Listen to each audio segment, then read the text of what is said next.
नमस्कार बच्चों। आज के वीडियो में हम क्लास 5 हिंदी पाठ 17 छोटी सी हमारी नदी कविता के प्रश्नोत्तर करेंगे।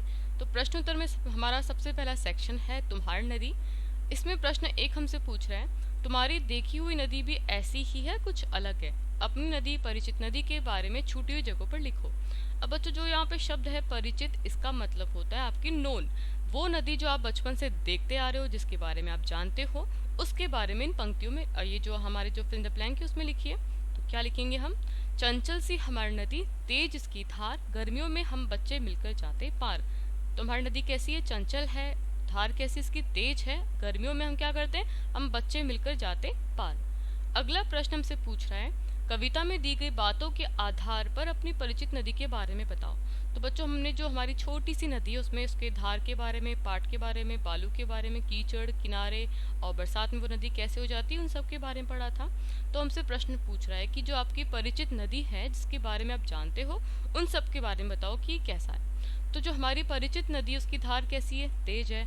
पाट इसके ढालू हैं, बालू बहुत सारा उसमें, कीचड़ किनारों पर कीचड़ रेत भी है। इस नदी किनारे बहुत ही सुंदर पेड़ पौधे लगे हुए हैं। और बरसात में नदी कैसे हो जाती है? इसमें काफ़ी अधिक पानी भर जाता है। तो ये हमारी परिचित नदी के बारे में हमने कुछ इन्फॉर्मेशन दी है। इसके बाद में प्रश्न पूछ रहा है हमसे, तुम्हारी परिचित नदी के किनारे क्या क्या होता है? तो जैसे हमने छोटी सी हमारी नदी में पढ़ा था कि नदी के किनारे बामन टोला रहता है, वहाँ पे उनके बच्चे नहाते हैं, औरतें बर्तन धोती हैं। तो हमसे पूछ रहे हैं कि जो आपकी परिचित नदी है उसके किनारे क्या होता है?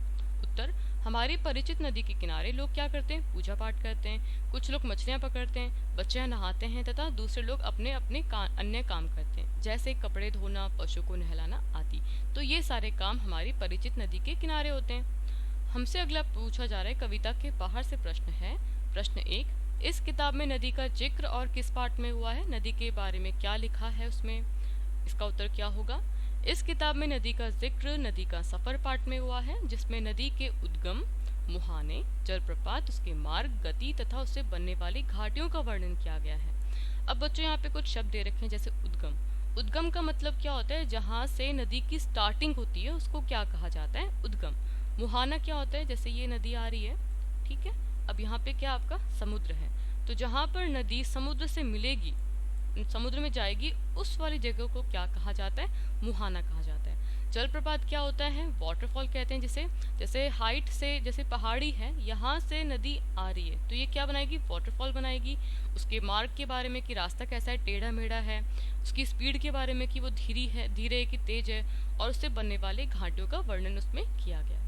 अगला प्रश्न हमसे पूछ रहा है, नदी में नहाने के बारे में तुम्हारा क्या अनुभव है? अगर आप नदी में नहाए हो तो आपको कैसा लगा उसमें? आंसर, नदी में नहाने के बाद एक अलग ही ताजगी मिलती है।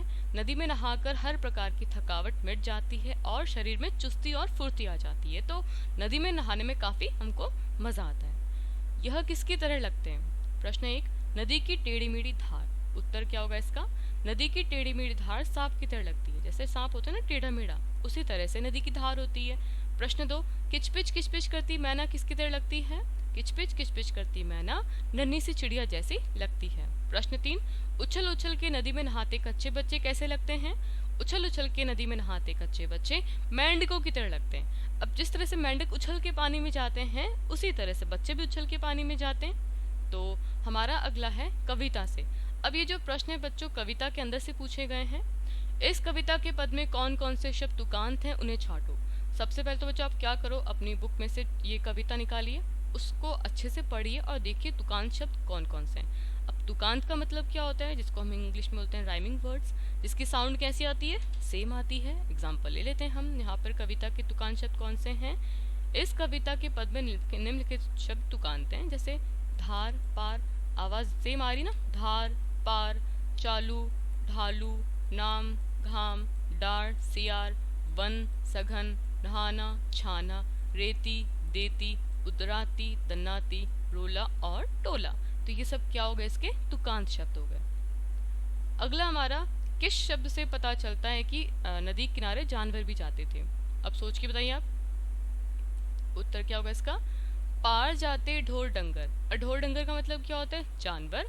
तो ये जो लाइन है, पार जाते ढोर डंगर, से पता चलता है कि नदी के किनारे जानवर भी जाते थे।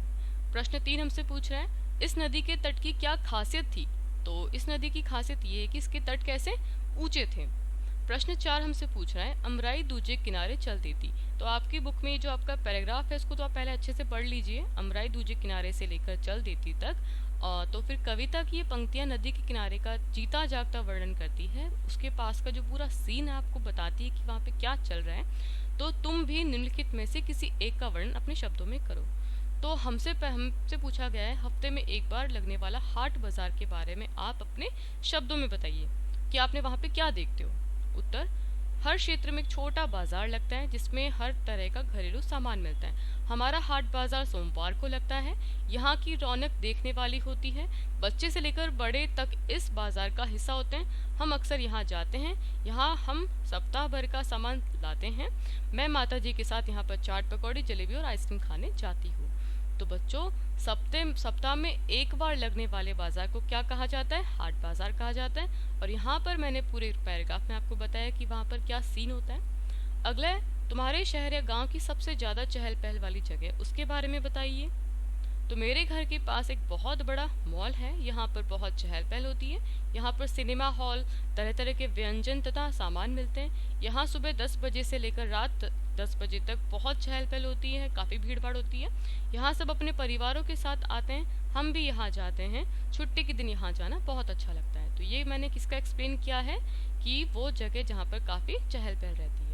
अगला है, तुम्हारे घर की खिड़की या दरवाजे से दिखाई देने वाला बाहर का दृश्य। की दृश्य मतलब होता है सीन, कि आपको अपने खिड़की या दरवाजे से बाहर क्या दिखाई देता है। उत्तर, हम इसमें क्या लिखेंगे?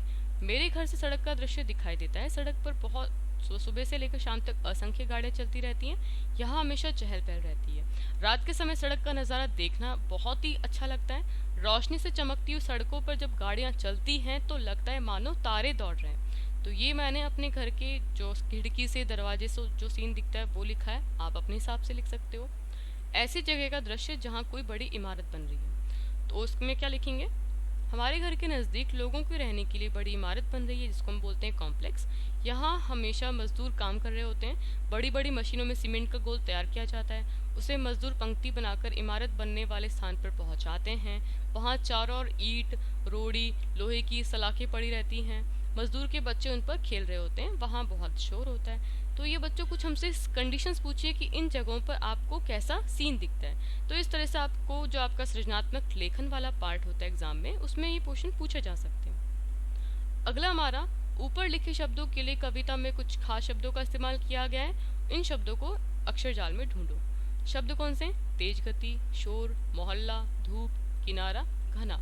अब ये आपके सामने बच्चों अक्षर जाल है। इसमें से आप पहले तो शब्द देखिए कि आपने कविता में कौन कौन शब्द पढ़े थे। तो क्या हो जाएगा? ये हमारा वेग, ये हमारा घाम, फिर हमारा टोला, ये हमारा रोला, सघन और पाट। तो ये कुछ शब्द हो गए हमारे कविता में से। अब ये जो तेज गति, इसमें इसका अर्थ क्या है, शोर, इन सब का अर्थ क्या है वो देखते हैं। तो यहाँ पर तेज गति का अर्थ है वेग से, शोर मतलब रोला, मोहल्ला मतलब टोला, धूप मतलब घाम, किनारा मतलब पाट और घना मतलब सघन। तो ये हमने शब्द ढूंढे हमारे अक्षर जाल से। तो बच्चों, अगर आपको आज का वीडियो पसंद आए तो इसे लाइक कीजिए, दोस्तों के साथ शेयर करें एंड चैनल को सब्सक्राइब करें। Thank you so much.